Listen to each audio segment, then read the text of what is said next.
Alright guys, so I hope you got something out of that chord part of the lesson. I know a lot of people underestimate the value of learning chord things. I guess the longer you play, the more you appreciate the fact that you play rhythm and chords the majority of the time, so you might as well make it fun by learning a whole bunch of voicings and cool rhythm parts. So anyway, so on to the lead section. Again, everything, to me, my ear, when I hear what Allan played solo-wise, it always sounds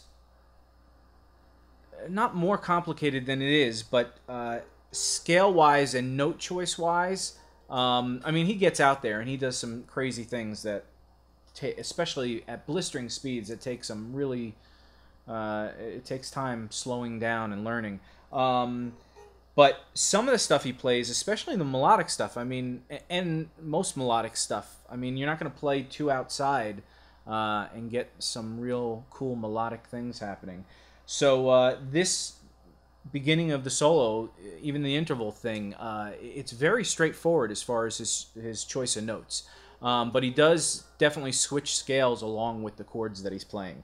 So he starts out, again, it starts out over that A flat major 7 chord,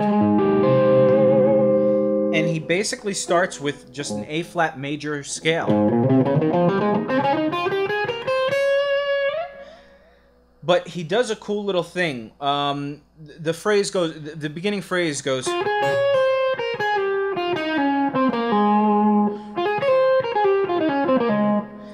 and that phrase, he's just walking down the scale, but he's doing it in a like a 2/16th note, 8th note kind of way.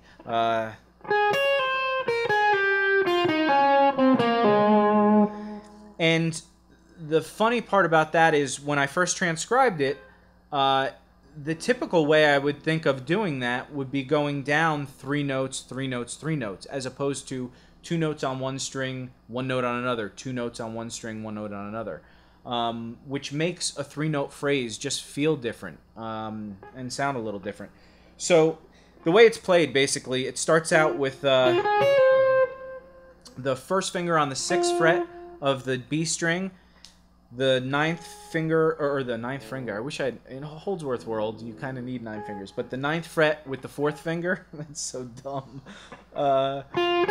So on the B string, it's the 6th fret and the 9th fret with 1st finger and 4th finger. Then he goes to the 9th fret on the E string and pulls off to the 8th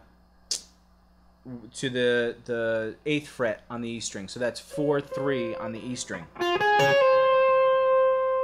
Then he does a series of 3 notes where the first note is the 6th fret on the E string to the 9th fret and 8th fret on the B string, and that's played with the 4th and 3rd finger. So then he goes with the first finger on the 6th fret of the B string, and then again he pulls off. Then he pulls off this 7th or the 8th fret to the 6th fret on the G string. So it's.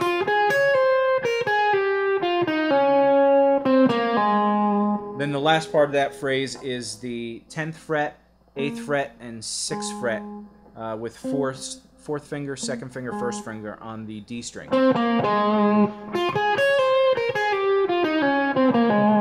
And the cool thing about that phrase is, again, the first part of that is 1 note, then 2 notes, then 1 note, then 2 notes, then 3 notes on one string. And it just makes for a different, when you start hearing notes picked versus pull-offs in a row, which I'll show in a second, it sounds completely different.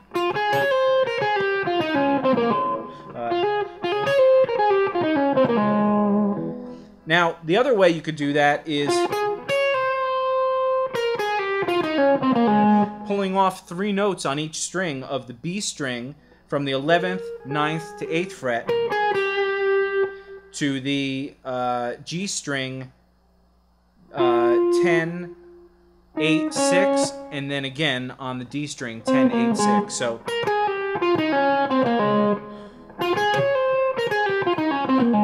it just sounds different than, because you hear the pick attacking different points in the phrase. And I just love that 16th note to 8th note thing.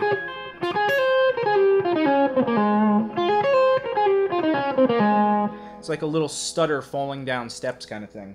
And again, when you learn these licks, a good thing to do is take, like, a lot of times when you learn licks, I tell you to take the actual lick and move it around or use it in different scales. Well, use this rhythmic phrase in different parts. You could use it in, and I've never done this, so use it in like a pentatonic scale, typical E minor pentatonic. So it's a 3-note thing. So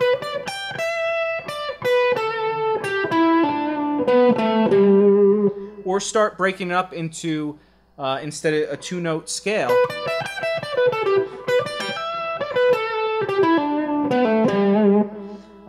Do it on 3 notes.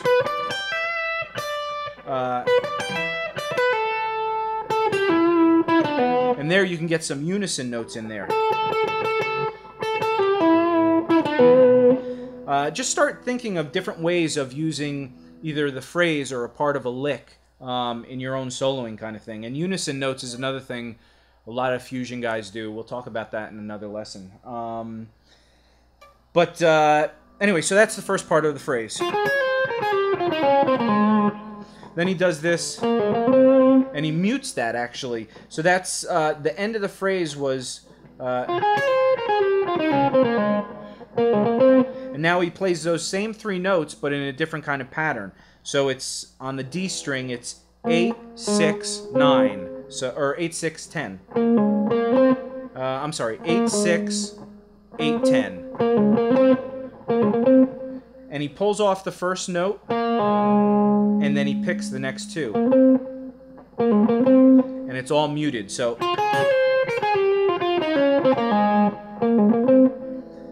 and it's that kind of contrast between open, not muting,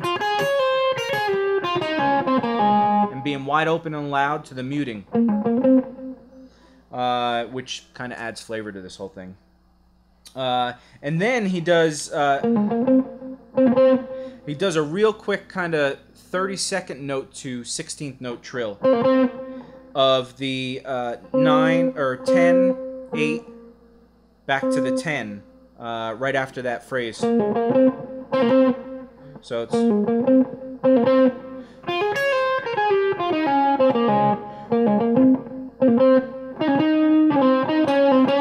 Now that whole thing was all over that A major 7 chord.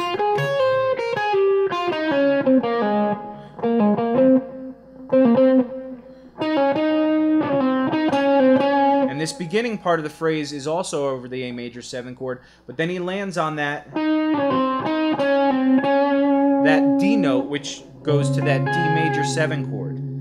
And this is all out of the A major scale again, too. Except for that one note, that flat 5 or sharp 4. And that's just running down chromatically from the 13, 12, 11, 10 on the D string. So,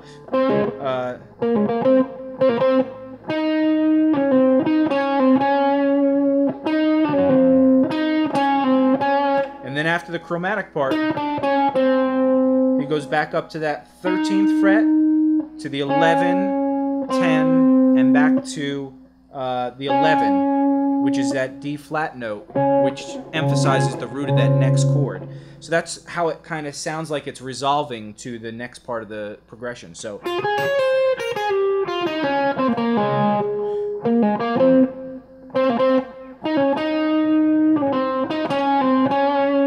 And actually, before that section, I forgot to say, before he goes to that chromatic part, he does, which is the 13 to 10 back to 13 on the D string, which is again that whole motif of. So, but he does it in a different. This is a 32nd note to 8th note, 32nd note to 16th note. Then he does this one where it's just 16th notes.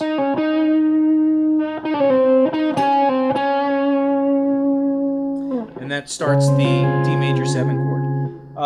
So practice that, and we'll move on to the next section in a second. Alright guys, so the next part of this is the cool little intervallic kind of line that he plays.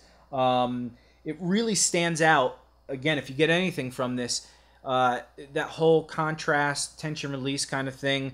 Well, this doesn't have a lot of tension and release, but it has contrast in very melodic phrasing at the beginning, and then he goes into this wide interval thing. So a lot of times if you're soloing and you're playing a lot of fast lines, slow down, play something melodic. Or if you're playing something where it's straight, right in the key, you know, using the notes of the scale and nothing else, start trying to throw in some outside notes or chromatic notes or arpeggios. Or it's all a balance of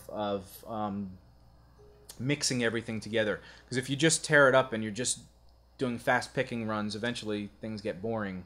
And Allan Holdsworth is amazing at the contrast, the tension release contrast between fast and slow. And again, I think one of the best studies of him is the phrasing, the actual different, the 16th notes, 8th notes, the rests and all that. He plays very much like a saxophone player, which a lot of good jazz players do. Anyway, so then this intervallic part, it goes after the...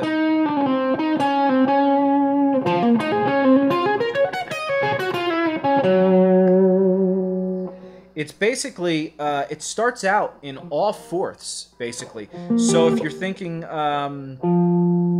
if you look at the notes, it's the 6th fret, or the 8th fret on the A string, 8th fret 9th string, 8th fret D string, 8th fret G string, and 9th fret on the E string. So, I'm sorry, the B string. That was the worst explanation ever. So anyway, everything except the high and low E string, it's 8th fret, 8th fret, 8th fret, and 9th fret. So, that's the beginning of the lick. But he plays it where he skips strings. So it's basically the 8th fret to the 13th fret on the D string, or I'm sorry, the A string. Then he skips the D string and he plays the G string, the same notes, or the same frets, the 8th fret to the 13th fret. So, and that's the same as.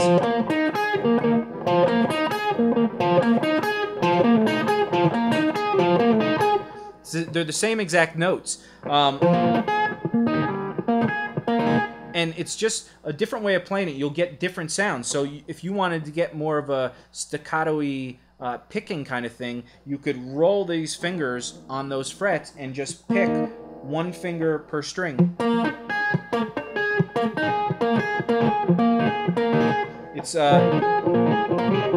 It's kind of like an arpeggio or playing a chord kind of thing. Or you could do what he does, which is this, which makes it sound really cool.